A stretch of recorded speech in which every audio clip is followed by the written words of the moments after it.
But what about home health specifically? Well, home health has all of the advantages, if you will, of the that I mentioned, the nurse, clinicians, therapists. They have these same secret powers that I found that I had when I took care of patients in the home versus in the hospital. And currently, home health, we're focused on folks that are confined to the home, providing skilled nursing services, observation and assessment, teaching and training services, evaluation and management, providing rehab services. We have other teammates, often such as nutrition specialists and social workers. We already have this quality monitoring and measurement infrastructure in terms of the OBQI and OASIS data set. And if we start to look at how are we going to manage this high-risk population, these high-risk, low-mobility patients who are driving most of the bad outcomes in terms of cost and quality, I think that it's hard to come away without an appreciation for the role of home health. Home health agencies make over 100 million visits a year. Home health FTEs in the United States, more than 250,000. If you look at myself and my colleagues that make home visits, and this includes podiatrists and nurse practitioners, it's right around 2 million. The total primary care workforce for the entire country, primary care physician workforce, is only 250,000. So I think that it's sobering to me, but the more I look at the plight of the high-risk, low-mobility patient, the ones that are driving most of the Medicare program expenses and the ones that are suffering, I think that it's hard to come up with any other scalable infrastructure for addressing their needs than this workforce of field clinicians that we have working in our home health agencies. These are the right people, they have the right training, they generally have the right social, cultural mindset to do this. And I think that and the thing I was asked to do was, what's the role of home health in improving healthcare quality? I think that really we need to, as a healthcare system, understand that home health must be the infrastructure for improving quality for the high-risk, low-mobility population. Now, this is sort of an exciting thing as I've thought about it, but it's also kind of like having a new baby. It's an enormous responsibility. There are just so many touch points where home health can be the infrastructure for improving care. Whether this is remote monitoring, whether this is helping work with primary care offices establish the medical home of the future. And because if the patient can't get to the office easily, then it's hard for that to be their medical home without some collaboration with clinicians that are in the field. Geriatric models of care, everything from acute care to elders units, and PACE programs that many of you may be familiar with. All of these can be scalable and integrated into quality improvement if we look to our home health infrastructure as the backbone for these efforts. New models of geriatric rehab and facility-based rehab where we try and get patients in and move them home as fast as possible, and we don't have models that are based on keeping people in a rehab facility as long as possible. Transitional care programs, transitional care coaching.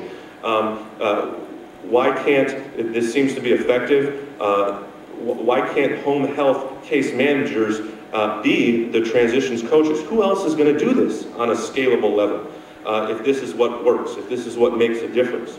And certainly helping to bridge patients as appropriate into hospice and palliative care programs and other more disease-specific care managements.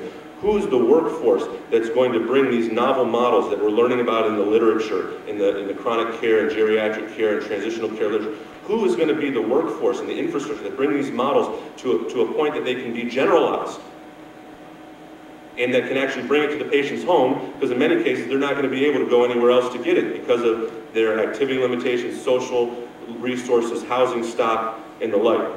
So I think in order to take on this this challenge to be a bedrock in improving health quality, there are changes in the culture of how we deliver home health that probably need to happen.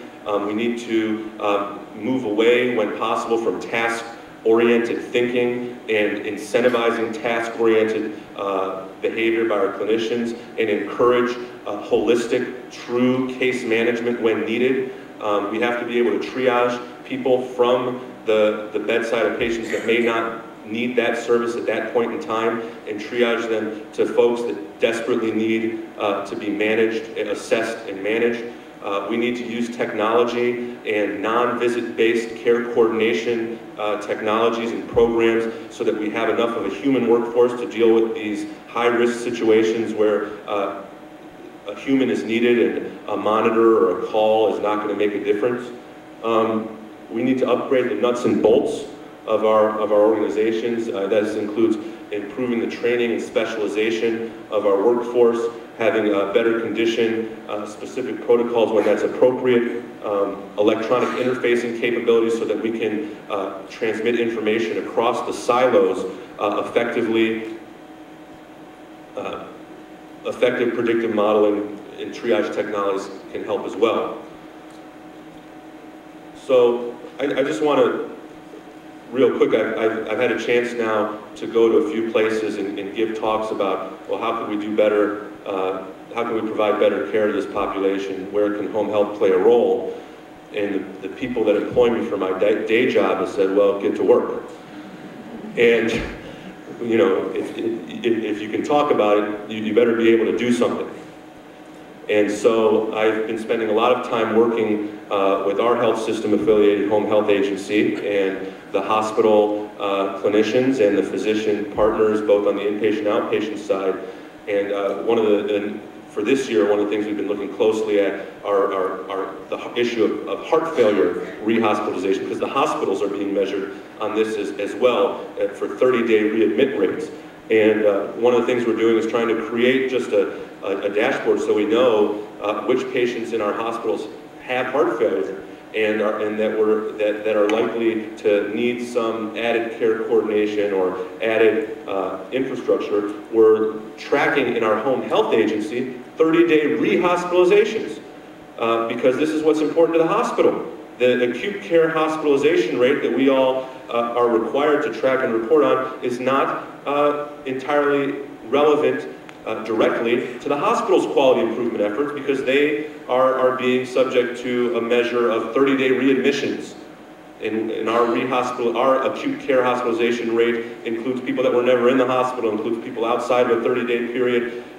It's different. And so in order for us to be good partners on a quality improvement process, we've decided we're going to look at shared outcome measures. We're trying to create some EMR interfaces and have done it at very bare bones, where people in a hospital or office can see when and who and how that a patient might have received home health at a various time. And also piloting, some other types of care models that include advanced practice nurse transitional care and telehealth monitoring in certain situations. But the backbone, the real workforce and backbone behind being able to impact our health system is going to have to be through working with home health, because that's where the infrastructure exists. And so I think I've probably gone over the amount of time I was supposed to talk for.